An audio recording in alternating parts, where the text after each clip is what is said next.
Kesenian asal Tiongkok, wayang potehi sudah hidup di Indonesia selama kurang lebih 300 tahun. Sulit dijumpai di negara asalnya, kesenian ini justru berakulturasi dengan budaya Indonesia.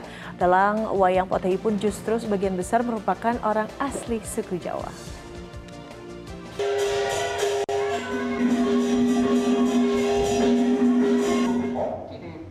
Boneka kayu dengan wajah dan kostum khas Tiongkok berlenggak-lenggok di atas panggung mengikuti alur cerita. Digerakkan oleh tangan sang dalang, inilah wayang potehi, sebuah kesenian asal Tiongkok yang sudah berumur sekitar 3.000 tahun. Diperkirakan kesenian wayang ini hadir di Indonesia melalui orang-orang Tionghoa yang masuk ke Nusantara pada sekitar abad 16 hingga 19. Salah satu tempat yang hingga kini masih mengadakan pertunjukan wayang potehi adalah Kelenteng Hong Tiek Hian yang berada di kawasan Surabaya Utara, Jawa Timur. Ditampilkan setiap hari, menurut Ketua Bidang Agama Perhimpunan Tempat Ibadah Tridharma Ong King Kiong, kesenian ini juga merupakan bagian dari ritual keagamaan umat Tridharma. Namun lambat laun wayang potehi juga dihadirkan sebagai sarana hiburan serta edukasi bagi penikmatnya. Terlebih wayang ini selalu menghadirkan nilai-nilai kebaikan dalam setiap cerita yang ditampilkan. Potehi ini bagian daripada ritual. Itu merupakan syukuran, torak bara. Juga di situ mengandung satu hiburan.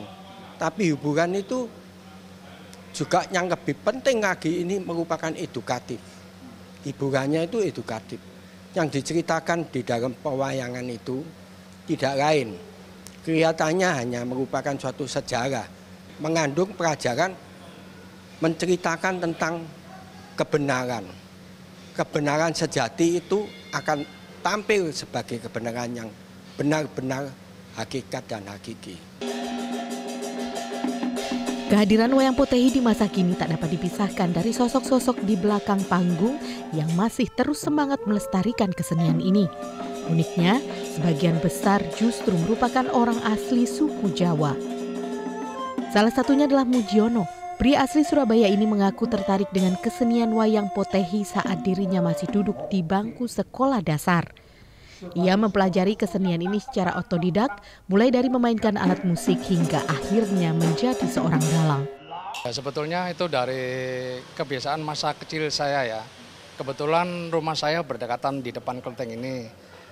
Zaman dulu kan tidak ada seperti sekarang tontonan-tontonan atau seperti hiburan-hiburan. Makanya saya seringkali habis sekolah itu pasti ke sini lihat wayang.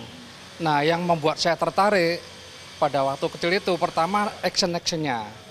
Dan yang kedua setelah kita cermati, setelah kita lihat ceritanya itu mengandung banyak masalah filsafat tentang kehidupan manusia. Jadi orang yang baik itu pastinya akan menang, akan terangkat, dan orang yang jago pasti akan tenggelam, seperti itu.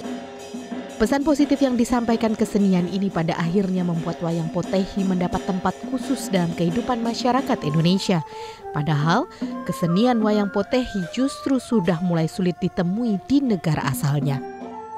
Dari Surabaya, Reno Reksa, Fikri Alfadin, Metro TV.